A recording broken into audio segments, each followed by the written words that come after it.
Welcome to Psycho Hospitality, where we explore the fascinating world of guest experiences through the lens of creativity and behavioral insights.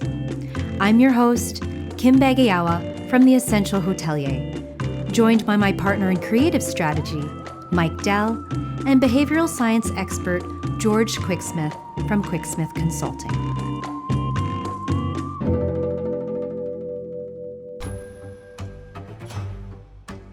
In the halls of the heavens, a battle rages. On one side, hedonism, cloaked in gold, dripping in excess, demanding pleasure, luxury, and the thrill of the perfect moment. On the other, utilitarianism, stoic, calculated, obsessed with efficiency, scowling at anything that doesn't serve a clear function. The gods have settled disputes with war, wisdom, and even lightning. But today, the battle is different. An arm wrestling match for the ages. A celestial table, thunder cracking. Hedonism smirks, flexing velvet-wrapped biceps. Utilitarianism cracks its knuckles, laser-focused, ready to grind out a rational victory. The stakes? Control over the way humans make decisions. And nowhere is this battle more alive than on your hotel's booking page. Smash cut to earth. A hotel guest sits at home, laptop open, 5 different hotel booking pages glowing back at them. In theory, this should be simple. They have a budget, they pick a hotel, they book. But that's not how real guests book. Instead, they're juggling 1,000 little trade-offs in their head. This one's closer to the beach, but that one has a better view. Is breakfast included? This one says it's sustainable. Becky from Ohio said the beds were really comfortable. Oh no, there are only 2 rooms left at this price. They don't have the perfect information. They don't have perfect confidence, and when the decision feels overwhelming, they close the tabs and book nothing at all. This is the real battle on your booking page. Make it too functional, and guests feel like they're booking a dentist appointment. Make it too indulgent, and they admire the beauty, but never commit. You need both. So how do you create a booking experience that seduces without overwhelming? That makes guests feel something, but also act? That's what we're diving into today. Because with behavioral insights and creativity, it's not just hospitality. It's psycho hospitality.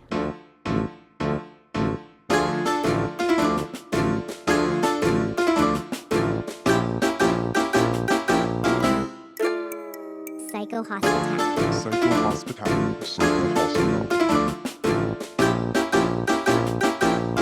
You're listening to Psycho Hospitality.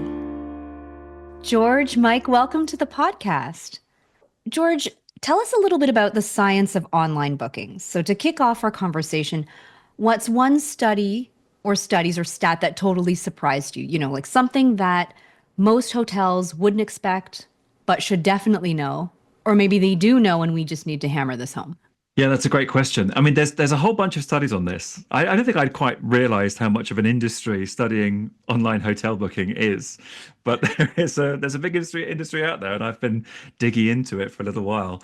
I don't think there's anything that I'm going to say that's going to be totally surprising, but you may not have thought about it this much, and so therefore it'll be like, oh yeah, that makes sense when we get into it.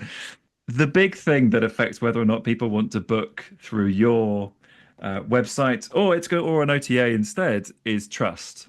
Now that doesn't sound very surprising to me. I don't know if it does sound surprising to you. But the thing that we can control is how much people trust our website and our booking process and our booking forms and things like that. So we can get into that in a bit. And then there's also the big factors that influence what hotels or rooms people tend to choose, and what they're kind of weighing up as they go through everything. And again, I don't think this is crazy surprising, but the big 3 factors that people are looking at when they're weighing up whether to book a hotel and a room within it are that the popularity of that hotel and that room, the ratings that they see attached to it, and we can get into that as well, and how scarce it is. Are they sold out? Are they going to sell out? But that increases our value perception of whether or not this is a fabulous place that everybody is trying to get into. So it kind of feeds into the popularity point. Kind of popularity plus scarcity equals urgency, and that makes people more likely to book. So there's plenty to get into there about how you can construct a web page to make it more likely that people want to book through yours rather than someone else's. I just had a thought about popularity and scarcity, but we'll get back to that in a minute. Why don't we dive into room selection? So let's talk a little bit about that. So a lot of hotels may assume that more room choices mean more bookings in some way. But from what the both of you have found, is that really true? Like if we put ourselves in our guest shoes, I've never stayed at this hotel before, and now I'm staring at, say, maybe 12 different room types, maybe less, but with no clue what the real difference is. What are your thoughts on this? I think this is something that we brought up in the cognitive overload episode, but I really hope there's not 12 different room types because that is that is way too much. I mean, just some of the things that we've seen online is that you should try and get it to 3 to 5 maximum. That's kind of what it seems like the most people can handle. If you can't do that, then you've really left a lot up to the person at home to try and figure out and solve your Rubik's Cube of room categories. And that's a lot. That's a lot to figure out, especially if you have another tab open of another hotel that has something very clear that aligns with what I'm willing to spend, what view I want, how many beds I want. And so being able to simplify your offering without overcomplicating it and still giving enough information, I mean, that's kind of finding the magic. Yeah, that's a great point. There's a thing called Miller's Law, which I think is worth sharing. I did a LinkedIn post about this just this week. It's basically that in our working memory, we can handle 7 things at once, plus or minus 2, depending on how good our working memory is, right? So you saying 5, and I'm sort of nodding over here like, yes, 5 is a good number because we could definitely handle 5. Everyone can handle 5. If you get to 7, you're on the edge. we can't cope with it. And we sort of subconsciously know it as well. So we're like, oh, that's 7 things. That's on the edge. If you get to 9, people kind of look at it and kind of go, I actually don't want to allocate my cognitive resources to figuring that out because I want to do anything else. I'm quite sort of, we call ourselves cognitive misers. We don't want to spend all our cognitive energy thinking about your booking website. Make it easy for me as much as possible. That said, I think that I have seen some great hotel booking websites where the room names are quite similar, but they will tell you very clearly what the difference is between them. So it's like a small room with a bath, a small room, no bath, or a small room with a shower instead, kind of thing. So I think you can sort of do it when it's like, it's this category of thing, but here's the benefit that you're paying for if you upgrade.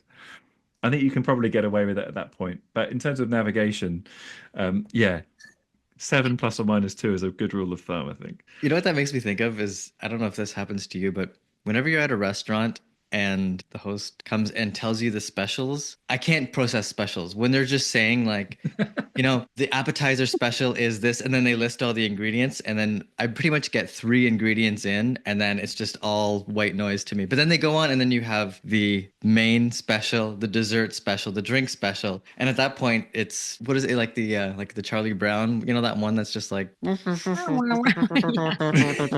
may as well like.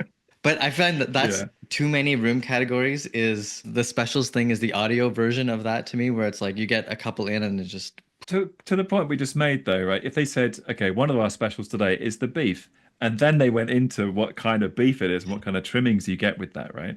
Then I'd be like, oh, okay, it's the beef. And it's the other things sounded quite nice. But if you sort of go through a list of ingredients, when you look at a list of ingredients sometimes, you can't tell what the main focus of it is, right? Like which of these things are like garnish and which of these things are like the biggest part like of what's it. what is the main thing? Because what is the protein in here?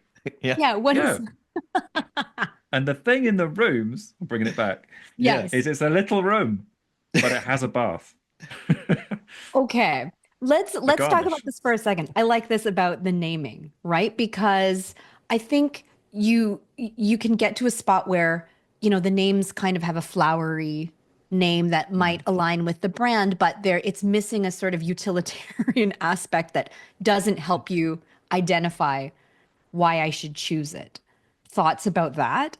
You can go too far on one end. And if we're talking about luxury hotels, how can hoteliers think about this to be helpful and clear, but then yet it can still tie to their brand? Yeah. So I looked at some research on this, and there was a couple of papers. One on the effect of website features and online relationship marketing, a case of online hotel booking. This is quite interesting. They did some research to find what are the factors that influence people's decision making when they are looking into hotels. And like I said at the start, trust is the big thing. But there are sort of two angles to look at trust through or with, if we think of it as tools. One of them is the hedonic features of the website. And hedonic is what behavioral scientists use when they mean fun things. They mean how enjoyable something is. It's hedonic. If you're a hedonistic, that's the same phrase. Versus utilitarian features. So you've got these two sides. You've got hedonic features, the things that make it really kind of fun and exciting and emotive. And then you've got utilitarian features, whether or not it works and it's clear and it's easy to navigate. And hedonic features are things like virtual tours and interactive designs and being able to select what kind of perks that you want, beautiful imagery, being able to sort of experience what it will be like to be there and the emotional pull of that. And then even things like the language that you might use to describe a honeymoon suite because it's the most romantic thing possibly you'll ever do. That kind of stuff is all the hedonic side of things. And that is really good for long-term loyalty and trust and building your reputation as a wonderful hotelier and a fantastic destination. However, the things like utilitarian features of how easy your rooms are to navigate, to go back to our previous point, do all the links work on the website? Are the different types of rooms and tours and restaurants and other F&B offers that you have, are they all very intuitive and easy to navigate?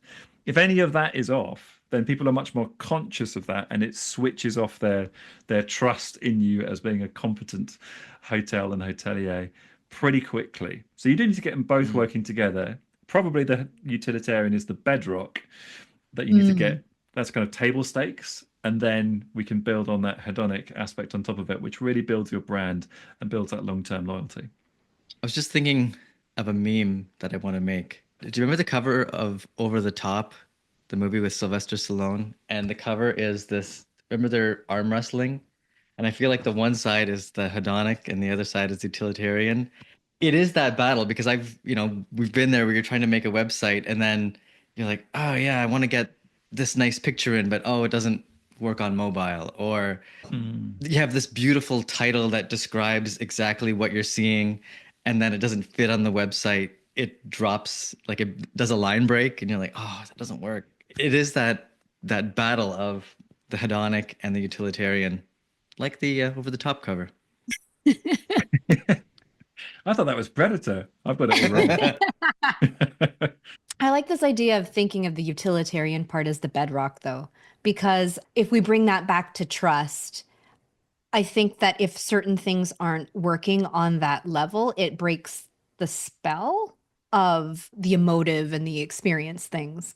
You're kind of like, oh, da da da da da, amazing honeymoon thing, and click here, and then suddenly it's just 404 not found, and you're kind of like, oh, this is Yeah. okay. What is this? And what else? Yeah, that's What other gremlins are in here that they've sort of sprinkled in marketing on top to sort of cover up other holes? But Yeah. to me, that's the trust factor that kind of enters my mind when I see something that's broken. Yeah, that's totally a thing. There's a thing again in behavioral science literature, which is that we become aware when we're being sold to. We know when we're being sold to, and it kind of raises our skepticism to sort of almost unreasonable levels. And so if you're being bombarded with flowery language and that this is going to be the most wonderful experience of your life sort of thing, you have that slight sense of reactance. So I think we talked about reactance before, where you feel like you're being coerced into something and therefore you want to push back to reassert your freedom. And that's something that happens in our minds quite unconsciously, sometimes consciously because it's so overt. Someone's being like much too over the top with their salesmanship. But we become much more skeptical. So we need much more convincing that you're competent to back up the points that you're making. And if you demonstrate incompetence with a website that doesn't work and the pictures format incorrectly with text falling all over the imagery and things like that, then it's off-putting. But as I've said that, I've just realized that I should probably check my own website to make sure it's not saying any of these things. I checked it recently. I think it's okay. I think we're all good. Well, what's interesting about that is I've noticed that since more people are using ChatGPT to help with their websites, that you are getting more of that flowery language. I think out of the box, it does have a lot of too many adjectives. And Yeah.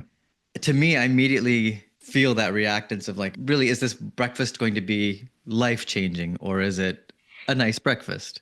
You know, and so you start seeing these things, and then when you start seeing them over and over again, because everyone's using GPT to help them write, immediately, if I sniff it out, you go, okay, I'm not even considering that because you've broken the spell of your world. And I think, I mean, just as an aside, I think that is potentially the danger with using some of these AI tools, is that everyone's world is starting to smell the same. You've lost some of the unique parts of your brand or branding, but does apply to the rooms page, because as everyone tries to describe their room, you know, it's what are some of the tapestries of the Why do they say tapestries? That's a word that tapestry all the time. Tapestry, immersed, verdant. There's a couple of other ones. Nestled in the da da da da da da da. Right. And so now, again, if you have 3 rooms pages open from the different hotels that you're considering, now they're all even sounding the same. I think there's another rule of thumb that we can bring in here, which is I'm sort of calling back to my branding copywriter sort of days here. But as a sort of general rule, use evidence more than adjectives. You should show someone that something is luxurious by what it is that they get and what they'll experience. They can make up in their own head whether or not that's life-changing or verdant or a tapestry of different features. But tell them what it is that they get. And then it's quite unintuitive, because I think we often get told we should talk about benefits, not features. And I feel like sometimes it's completely valid to list the features because they have really obvious benefits. You'll get access to the biggest spa in Costa Rica. Like, I get the benefits of that. Like, I don't need to be told that it's going to be quite relaxing to do that. You know what I mean? So I do think that you can show your generosity by listing out the things that you actually give to people. And sometimes you can forget that your people are getting quite a lot because you're quite desensitized to it as the hotelier. You're living in there most of the time. And you need to be kind of confident to say, actually, there's quite a lot here that you don't get elsewhere. And you can list it out and it can feel generous without you having to describe it in the most absurdly flowery terms that raise people's suspicions that you might be full of it. That was full of it, by the way, just for the PG watching out there. Yeah. Basically, when someone lands on that booking page, you know, perhaps in the short description, they're getting, I don't want to say flowery language, but the ones that evoke emotion and the experience and whatnot. And there's still room to be able to list the actual features for those that are scanning through and want to actually see what it is that they're getting. I think that's a pretty practical way of balancing those two things. What was it again? The hedonic. The utilitarian and the hedonic. Versus, was Stallone, which one was Stallone in that case then? Was he the utilitarian guy or the Right in with your answers on the postcard. Yeah. I need to know. So here's an interesting thing that maybe you've noticed. You know, you talked about the social proof of rooms. So do you remember at one point we used to see stars, and if it was out of 5 stars, it would have 5, and let's say 3, let's say it's a 3-star, 3 were filled in and then 2 were outlined.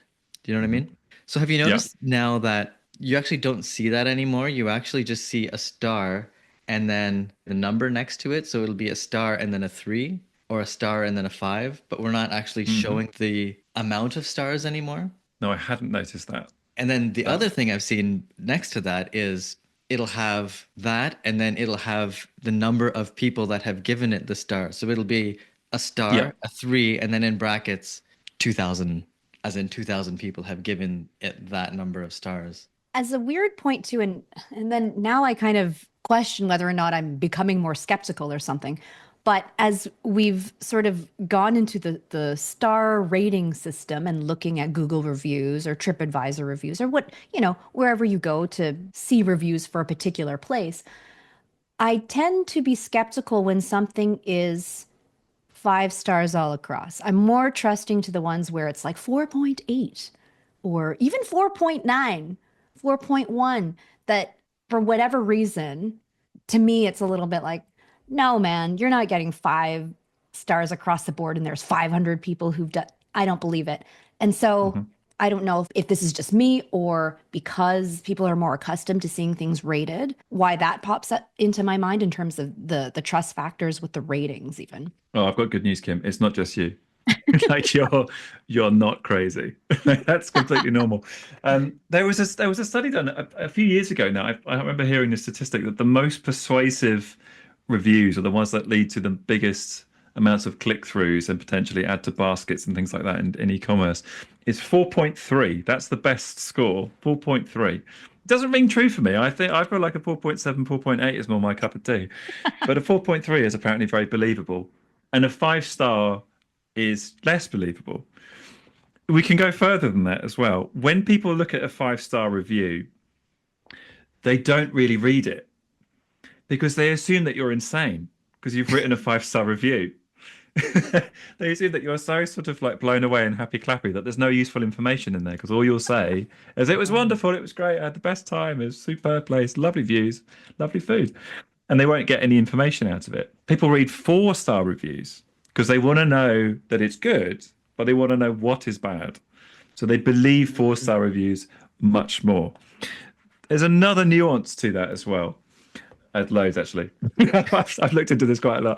But there's another nuance to that, which is people do tend to believe star ratings when there are a lot of them. I haven't got a number for you, but when there are a lot of them, they kind of go, okay, it probably is quite good. If there's one bad review, they believe the bad review. Like it doesn't matter how many there are, they absolutely believe it. They kind of think, no, I knew there was something. I knew there was a catch. I did 500 good reviews, but this person's figured it out. And I completely buy it. Because you're in skeptical mode, right? You're being sold to, you're in skeptical mode. You want to know the downside so you don't get, shafted. The tragedy is that the order of these reviews matters quite a lot. So if you look at a 5-star listing for a hotel on, let's say, booking.com, and your hotel's up there and it's got like a 9.2, it's pretty damn well rated, really well. Didn't explain that very well, did I? But it's really well rated. And then the first review that somebody sees is a 2-star or a 2 out of 10. Then that colors their perception of all the 5-star reviews below. So the order that people see it in is completely deflates if it's bad. It completely deflates all of the positivity that's below it. So if you can, on your own site, because you won't have the control over it on the OTAs, if you can, if your rating is very positive, it's a good idea to make the first review that people see a 5-star review. And then put a 4-star review pretty close to it. Maybe sort of 1 or 2 5 stars, and then a 4-star review that people will actually read a bit lower down, and then put the 1-star review. Make sure it's clearly there, but make sure that it doesn't completely tarnish all of the positivity that's around your brand. And if you do, because I remember we talked about this on the previous podcast, reply to all reviews, good or bad, to say thank you. or we'll work on that, whatever it might be, because it reduces the amount of negative reviews that you get and means that people are more careful with the negative reviews that they get as well. And it reduces the amount because they know that they know that you'll read it and respond to it. So their argument better be pretty good. And yeah, it reduces the vitriol, I guess, that people get put into them because they know that you'll personally read it as well. It's a one-to-one relationship. So yeah, sorry, I've got lots of stuff to say about reviews and ratings and things like No, that. So there's a No, few but of it's them. so important. That's super helpful. If I can go back for a second too, because you made the point that so oftentimes you can't really control this on booking.com, Expedia, or whatnot. When it comes to a hotelier's actual booking page, I wanted to ask about this around popularity and scarcity. But let's look at scarcity for a second, because sometimes I've also seen where I think we may have even talked about this in another podcast episode where I see 2 rooms left of this category and 1 of this one left, or whatever it is. I guess my initial reaction is that that's not true. And so how might people handle, like how might hoteliers handle that aspect of it? Are there other ways that you can show scarcity or, demand for this in a way that doesn't feel either tacky or invites reactance? Yeah, so I listened to someone from booking.com talking about this quite a lot. And there was lots of talk about how ethical it is to present people with this kind of information. And their perspective was, if I can present information that's true, that helps people to make a decision, then that's helpful. And so therefore we do it. So they test a lot of things to see what is most effective. And so there's 2 rooms left, or 2 rooms left at this price, has been one of those things that they've tested and has found to be effective. I guess the pushback on that is, do you want to make people feel stressed about booking something? But they would say it's either that or don't book anything. You need to have some sort of decision-making tools available to you, cues available to you to help you make a decision. And that scarcity is one of them. I think the one that bothers me more is this is in high demand. 800 people are looking at it right now. And I do find that slightly skeptical because people leave tabs open and things like that. And I'm not really sure how true that is. And also that is very much pushing on stress rather than scarcity, which has a better correlation with value. Like this is something that is in demand because people want it, and there's not many of them. So get in there quick. But you don't need to say thousands of people are looking at this because it's too much, and it puts people off, I think. And I don't think you want to associate your own business or brand with stress. I don't think that's a good brand affiliation. Although I suppose if you did book, you would also associate it with relief for having alleviated that stress that you've created. But then we're in ethics again, aren't we? Like you've manufactured that relief. It's not so good. There is one thing that they did try on booking.com that I just wanted to share quickly, which is they show sold out hotels and rooms that you can't possibly book, which seems sort of counterintuitive. Like, why would you show people that? It's just annoying.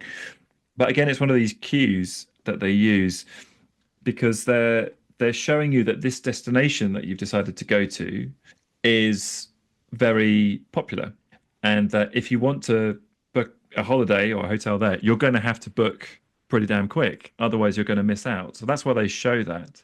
And I did see some other research that was actually about e-commerce, but I wonder if it would apply to hotel booking pages, which is that you should show about 30% sold out items. So between 10 and 40, but let's call it like 20 to 30 sold out items on your product listing pages, perhaps in our case, your room booking pages, because being made aware that other products are scarce and have sold out makes it feel like your products or your rooms are popular, and therefore increases that sense of value and urgency to book. So if you do have rooms that are sold out in a particular month, say, then it can be a good idea to show that you can't have the honeymoon suite for that week because someone else has got it. It just makes it even more desirable for when it is available. It made me think about how, now I can't remember exactly how it's been worded on Airbnb, but I feel like they've done an interesting job of, so say you go ahead and you choose your dates for a particular week, and you have a highly rated host, And I do find that the wording, the way that they've worded it is something around it wouldn't be in your face like two left or whatever it is. It doesn't feel that way, but it's more just like, hey, this is a great deal. Usually George or Mike, usually they're booked during this week and it's actually free for your dates. Like you should take advantage of this. I can't remember exactly how they word it, but it's that idea that typically this is not available. And your dates, it's like you've won the lottery. Oh my, I just happened to choose and my dates were okay. Maybe I should really go ahead and think about booking this. And I think maybe even in Google, is it Google Flights where you can put your, if you're looking for certain dates to go somewhere, it shows you that little bar that tells you whether the prices are typical, low or high. And just, most people book at such and such price. And so you kind of have an idea of like, where am I in that spectrum of this being gone? This might be a good time to look at a couple of things because we've talked about it, but I've prepared a couple of websites for us to look at. Ooh. And since we've mentioned booking.com a couple of times now, why don't we just look at it? Okay. So This would be great if you're listening. yes. So we're looking at 3 potential places to stay in Berlin. Okay. So I typed these in. Yeah, so a lot of the things that we talked about are happening here. Here's your 7 rooms left at this price, 4 rooms left at this price, and we also have the red color of blood.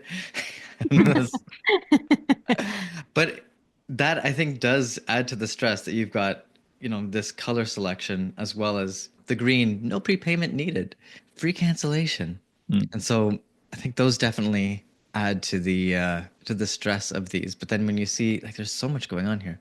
But then when you see the original price crossed out in red, the one thing I do like on this site though, which we did sort of talk about, is I do like these filters. I do like being able to filter whether you're traveling as a honeymoon family, multi-generation, that you can maybe, if you do end up having 12 room categories, that people can start decreasing that choice by filtering what they are definitely not interested in. I think my first impression when I see this on booking.com is that this really depends on why I am going to be traveling at this point in time. For the listeners, there's Waldorf Astoria Berlin, Industry Palace Berlin. Oh, my goodness. If I'm pronouncing this terribly, so I'm so sorry. There's another one in Alexanderplatz. And the picture is, the first one is a really beautiful pool. The second one is a fellow at, I would say, at a coffee bar. And then the third, someone is playing pool, billiards. And so in my mind, it kind of depends on what I'm trying to go for here. If I'm trying to go for something sort of upscale and nice, then I would probably choose the Waldorf. So I guess that's the first thing too, is that being really cognizant about, for any person who's landing on your site, why are they there? And how is that picture, that first visual, going to tell that story? I bet you that they've done that with an algorithm. I bet they've just put up a different picture until they figure out which picture is the one that converts most people for each type of hotel or each hotel. I bet that's not, hoteliers, write in and tell us how it works, but I bet that's not a selection. I bet it's more done algorithmically. Pretty much like everything else on booking.com. It's kind of like, let's run an experiment. Let's see if it works. I mean, there's so many things that they've got here. The other thing that's interesting, they've got 4 different ways of talking about their social proof. Very good. The number of reviews, and then another one about location. Yeah. And like for my money, like some people argue that this is kind of overwhelming. It's kind of complicated and it's stressful because it's kind of telling you that there's only, for example, one of the ones here says only 7 rooms left at this price on our site. That on our site has changed. I noticed that didn't used to say on our site. People are offering the best prices on their own websites now, and the hoteliers can do that and take control of that side of things. I'm sort of the opinion that this is all fair game because it does help you make a decision. And the reason I know that is because Booking.com have been testing everything for the last 20 years. And this is where they're at. This is the most optimal it's ever been. So showing free cancellation in green and no prepayment needed in green, and then only 7 rooms left at this price on our site in red has made a difference. It'll probably be tiny, but it'll be enough to make more money. So they'll have done it. We can take advice, I suppose, from this and then put it into our own hotel booking pages. So if you're a luxury property and for your own booking page, what are the items that, or I guess tactics here, that you think would be most helpful? Because I don't know. I understand that they do a lot of testing on this. I just wonder if I landed on a really high-end property site and I'm looking at their booking page with all of the colors and all of the indicators of trust and only 7 rooms left, I might be a bit like, okay, we're going hard on this one. All right. So I guess I just wonder, what things would be useful if you're a luxury property and we're looking at certain categories? It's a good question, and I sort of like as I sort of let it hang that we should try all these things on our own website. I was like, do I really think that? So thank you for checking me on it. I still, the scientist in me is sort of saying in my head like, no, you should try it and see if it does actually work for you. There is a slight difference though between securing bookings and securing hearts and minds and loyalty and things like that. I sort of think that we can try some of these tactics done in a more tasteful way. Like this is about showing you 1,000 hotels in Berlin and helping you choose between them. Whereas on our own hotel websites, we have many fewer things to choose from. There's going to be the amount of hotels that you have, then there's going to be the rooms and whatever packages that are attached to it. There's going to be many fewer things. But a few cues to help people choose between things, and even if that's like limited time offers and things like that, can be useful even on more luxury destinations. That's certainly how I feel about it. Mike, what's your take? Yeah, well, I guess following that thread, I was going to show you another site that I have. It's also an OTA, but focusing on luxury hotels. And it's interesting how they've taken a lot of these similar ideas and reframed them.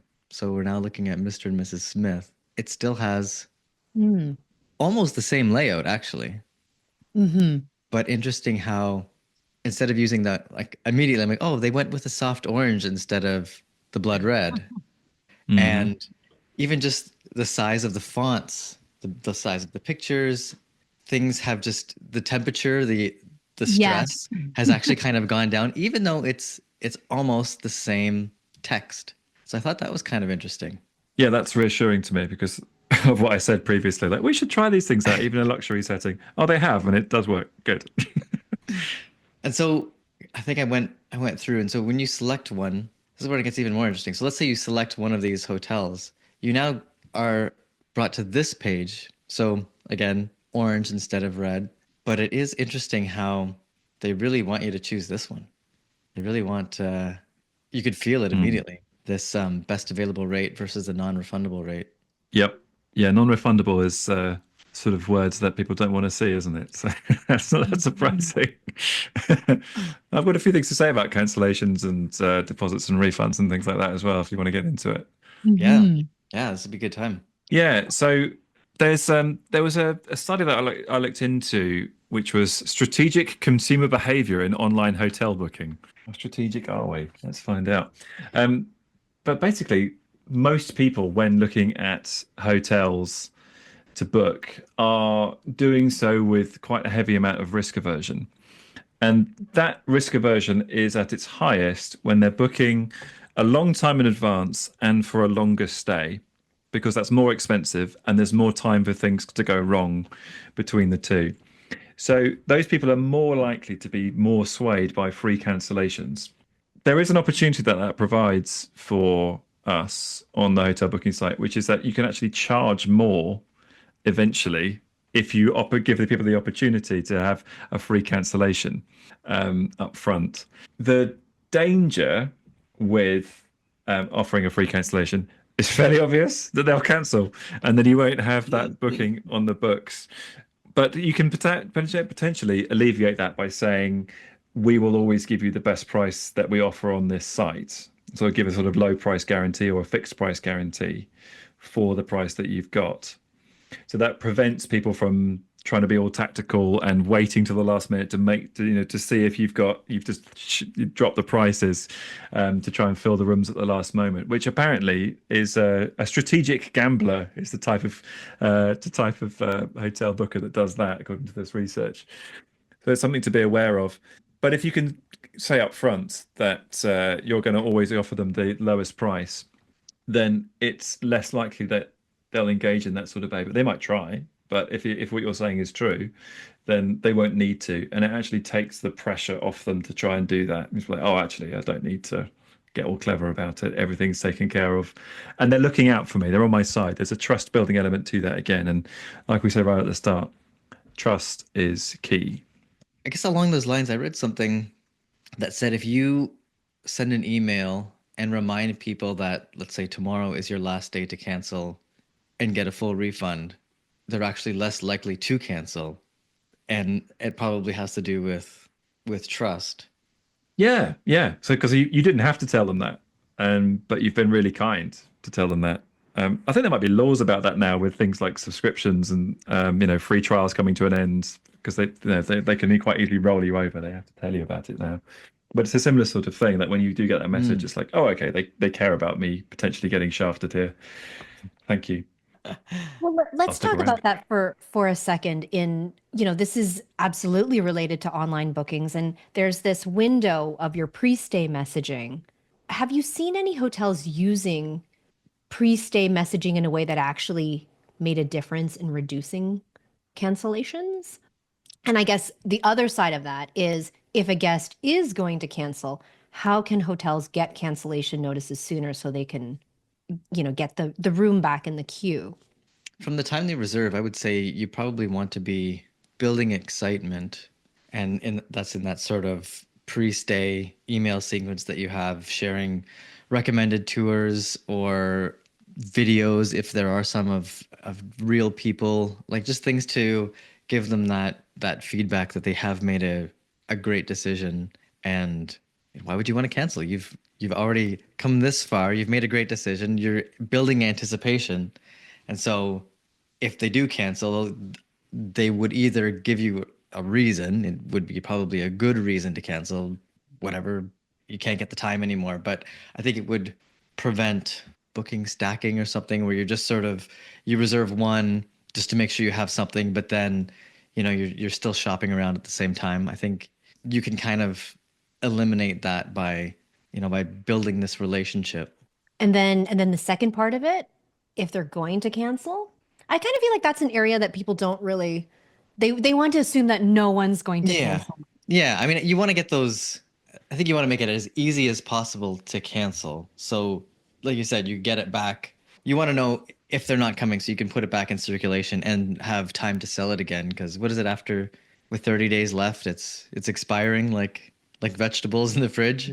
Like, and so maybe there's a fun way in your design where if you actually need to cancel, it's like a one-click, pre-filled out thing where you don't have to give your reason. You could just say like, I can't come anymore. Maybe it's pre-filled out, or boxes you can check, when you unsubscribe for something. There's also the opportunity to use a bit of loss aversion. And again, let's see what you think of this. Do you think this is ethical? I think it probably is. Let's see. So let's say that there was a cutoff point for your free cancellation time, but it was like 2 months in advance, or maybe 3 months in advance, something like that. It depends on what you regard as the amount of time that you need to refill the space. And then after that point, then you have to pay 10% or whatever it might be. Do you think that would be a good way to get cancellations earlier, so you can plan ahead a bit earlier, just by using that sense of loss aversion, and warning people up front, of course, that this is when it ticks over, to Mike's point about being super upfront about it and leaving people with that autonomy to make that decision when they want to. That there's like a 10% fee. Is that weird? Can you? Well, they have to pay 10% of the price if they cancel 2 or 3 months out.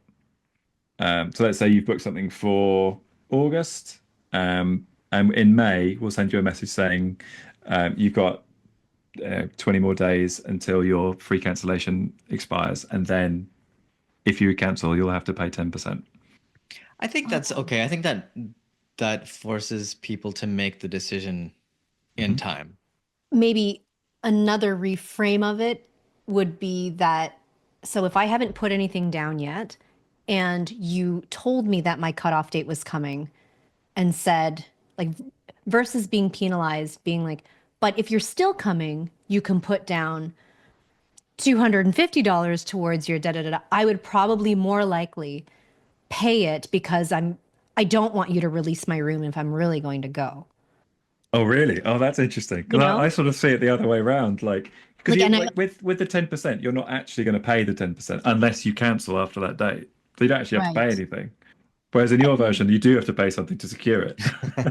Yeah, well, that's another thing that I'm thinking of too, is that if it was a really big, like I'm thinking if say for some of these places where it's like, oh my goodness, it's a once in a lifetime thing, or that like that's how I'm Mhm. seeing it, or a big honeymoon, it's a big event, a big milestone. Maybe I'm trying to book a wedding and I need this secured. That it's basically like, and I really want to go to this place.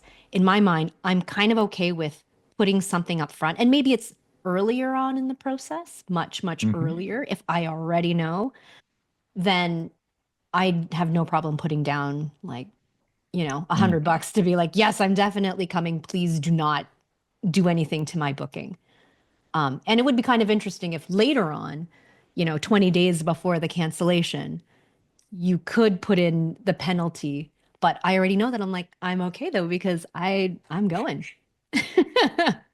Well, it could be refundable up until a point as well. That could be the other way of doing it. So you secure the booking with $100, and then in 3 months' time, you can still get your $100 back if you cancel. But after that date, no, that's our $100 now. Yeah. That would be the other way of doing it. Well, I think it would separate the people that were serious, because isn't it that thing like Yeah. if you get someone to pay you a dollar, More likely. yeah, and so right away you're gonna go, if I'm gonna put a deposit for $100, I've gone to the other room to get my wallet and got the credit card out. Like that is a lot of extra effort, a lot of extra calories than just being like, yeah, I'll take it, and you don't, you don't have to do anything. I like how you measure effort in calories.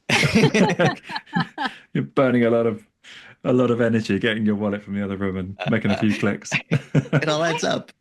I still wonder too. I mean, I still wonder too with, how Klarna, and there's a couple of other businesses that do this obviously, where they can split up your payments over how many weeks or whatnot.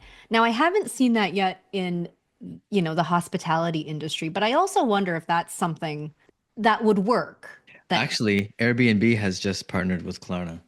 oh, have they really? Okay, I did not know this. Yes, and Well, it has a that's beautiful interesting. little like your next payment is coming here and your next payment. Oh yeah, no, Wow, it's okay. it's quite nice, and even the design is very sleek as to how it shows you everything that's going to happen. Oh, nice. Klarna does get some ethical pushback sometimes. It's probably worth mentioning that because it preys on our present bias for, oh, I want that and I don't want to have to pay for all of it now. And then people end up buying things that they can't actually afford and ending up getting into debt because they do it with multiple things. So Wow.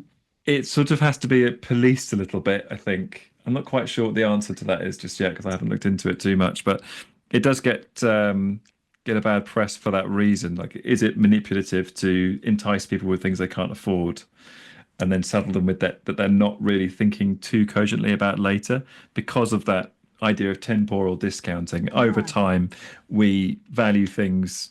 Value things in the future less than we value things now. That's debt and earnings that we make as well. Yes, it's very tempting. Is it ethical?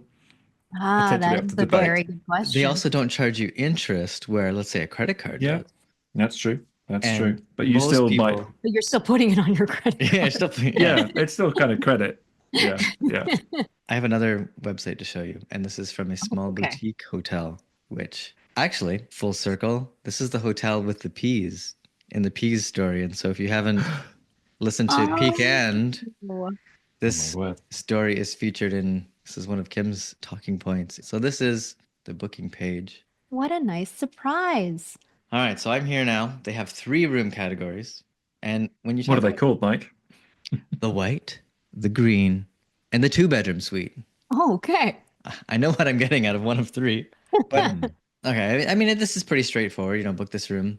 The one thing I actually thought that they did really well, and I quite like how it's, I'm gonna say a skewer, but not pun intended, because they are focusing on a lot of food and culinary experiences.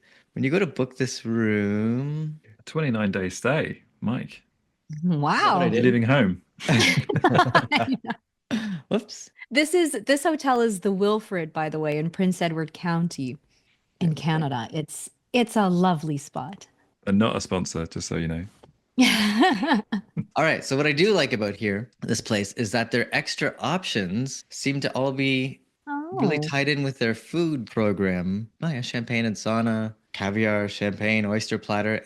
I do like this. I feel like this is a really nice way to get some upgrades. 'Cause I think if you're sold on what this place is going to offer you, it is all based on its food story. Because I think it's two chefs, you said. Yes. And so I did like this, how they very clearly added the extra options page. Okay, let's talk about this. Love this, because there's another thing on the booking page, which is packaging your offers or bundling the room with more. And so talk about this a little bit more, where how can hoteliers do this in a way that feels like a natural extension of what it is, and not just sort of an add-on, or you have to package it and there needs to be a discount. How can we think about this? It's a really nice one, because when I look at that, I kind of think that I need to have an incentive to upgrade my room to the next room. And in a place where the brand is all about food, I might want my upgrade to include some sort of dish that or food experience that I might get as a result of booking that room. Or if not, package with where the food goes with the room, which I quite like as a sort of flavor pairings kind of metaphor thing. There could be something in there with the brand. Could you have it so that if you upgrade to the 2-bedroom suite, then the extras that you see on the left-hand side get discounted? So that's a sort of incentive for upgrading, is that the experiences then become cheaper. That could be an interesting way of doing it. Because I'm sort of looking at this screen that we're looking at now, where you've got the booking summary of Mike's chosen the white, but I can get an oyster platter or champagne as an extra on the left. And I'm kind of thinking, well, I'm now special because I'm staying rather than just visiting. Surely I should get some sort of discount for being a guest and shelling out however much for a room for the night, compared to someone that's just staying for the dining experience. Should I not get preferential treatment? So I think that could be part of the packaging opportunity that's in this one. Right. And then the prices, you're saying that the prices could vary based on the room that you've selected? So if you got the 2-bedroom, would the price of the caviar platter be a little bit less? I might do it slightly differently. I might make it more that you only get certain experiences if you select a certain room. So that makes you want to come back and have the different experiences in the other room. Oh, So basically, we're looking, they have 5 food choices here. So you're saying that the oyster platter, let's say, was grayed out and would say only available with the 2-bedroom. Yeah, the 2-bedroom deluxe or whatever. Yeah. Yeah. Oh, the grayed out thing is just hilarious sometimes, because you're like, no, but I want the oyster. So close and just out of reach. Yes. I don't know if I'd even grey it out. I just really clearly show it on the previous page where you're looking at the rooms, and it's like, with this package you get these things, and with this package you get these things. But come back and try the other one, And that you don't have to say that, but like that's the subtext of it. If you want to get the full experience, you better come back and see what you missed out on the first time. Oh, that is super fun. I think especially for a place that's quite small like this, that would work wonderfully. I think about other hotels where there is either the huge honeymoon suite or the family suite. I think that idea would also work in that context as well. Is that, are there very particular experiences that you only reserve just for those rooms? And it does allow people to come back, I think, or upgrade. That's scarcity done well, I think. It makes it special. It's not just that lots of people want this thing. It's that this is a really, I can't use a better word than special. It's a really special thing that you've got access to here. And everything else is special as well, but different. That could be a nice takeaway is turn scarcity into special. Could be an interesting Yes. thinking experiment is that, okay, if we want to insert scarcity here, how do you make it special instead of stressful? Yes. Yeah, that's great. Yeah. Mm. Special, not scarce. Special, not stressful. Yeah, that's a great way of putting it. I love how I all think of of you us as special and stressful, Mike. That's your unique brand. Well, Mike, George, I think this is a really good spot to wrap up our conversation today. A lot of food for thought. For our listeners, if you have any questions, comments, or challenges for us, feel free to drop us a line at support@theessentialhotelier.com. Actually, we have a new email, We do? remember? No. hello@psychohospitality.com. Perfect. So hello@psychohospitality.com. Sweet. Surprise. Mike, I Special. know. So many surprises today. Thank you so much to you both for all your insights today, and we will see you next time. Takeaways from today's episode. No trust, no booking. The number one reason guests bounce? Your site doesn't feel trustworthy. And when trust is gone, so is your booking. Guests book where they feel safe. Poor design equals poor trust. The fix: secure payment icons, clear pricing, and smooth user experience. Because if your site doesn't look high-end, guests assume your service isn't either. More than 5 room choices? You're losing bookings. We call it the Rubik's Cube effect. If guests have to solve a puzzle to pick a room, they'll bounce. 3 to 5 room categories is the sweet spot. Anything more, decision fatigue kicks in. If you need more options, guide them. Use filters or highlight your most popular rooms. The best booking pages balance emotion and functionality. Luxury websites that wow but don't work cost hotels thousands in lost revenue. Luxury is about effortless experiences. Booking should feel as seamless as the stay. Balance beauty and brains. Hedonic elements such as stunning imagery, storytelling, and immersive experiences. Balanced with utilitarian elements, clear navigation and pricing, easy to scan room categories, and mobile-friendly design. Scarcity works, but only if it feels real. Guests see only 2 rooms left and assume it's fake. But done right, scarcity builds desire. The key? Make it feel special, not stressful. Good scarcity: show sold-out rooms to build demand. Bad scarcity: fake urgency such as 1,200 people are viewing this room now, triggers skepticism. The better approach? Position scarcity as exclusivity. This suite is rarely available during this season. If scarcity feels fake, guests assume everything else is too. The best upsells don't sell, they seduce. Guests don't want to be sold an upgrade, they want to desire one. Exclusivity drives desire. Position upgrades as rare privileges, not sales pitches. Tie upgrades to experience. Suite guests unlock private dining or VIP transfers. Use natural pairings. A chef's table for food-driven hotels, a spa ritual for wellness retreats. Or encourage return visits. Each room category should offer something unique worth coming back for. In short, fix your booking page and you won't just increase revenue, you'll remove hesitation before it even happens.